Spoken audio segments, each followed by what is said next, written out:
Il faut éviter d'ambiguïté dans les termes. Et si le vice-premier ministre Lutundula a fait la communication qu'il a faite après le communiqué de l'EAC, c'est parce que les idées ne doivent pas être confuses.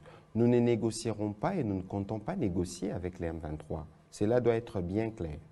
Les conditions des négociations, des discussions avec les M23 ou de la reprise de la coopération avec les Rwandais ont été définies par le communiqué de Luanda. Première chose, cesser le feu, retrait, cantonnement des armements à partir du Mont Sabinyo. Ensuite, nous discutons. Tant que vous n'avez pas vu de cesser les faits respectés, tant que vous n'avez pas vu de retrait, vous ne verrez jamais une discussion entre le gouvernement congolais et les M23. Cela doit être bien clair.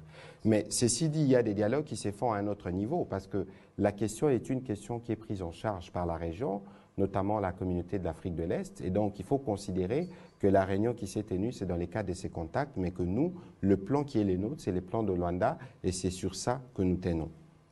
Merci.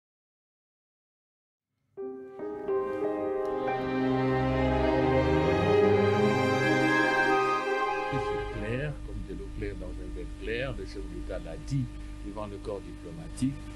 Aujourd'hui, comme hier, comme demain, aucune génération des Congolais n'acceptera de céder un seul mètre carré, je vais même dire millimètre carré, de notre territoire à un quelconque pays pour établir une colonie de peuplement ou d'exploitation. Ce que nous demandons à tous nos partenaires, africains, européens à travers le monde, maintenant, c'est la sanction, les sanctions collectives et individuelles, économiques, politiques, et je pense que chacun des partenaires a ses mécanismes internes et est capable de matérialiser des proclamations de foi de condamnation à travers des actes de terrain. Et c'est ce que nous entendons. Une dernière question.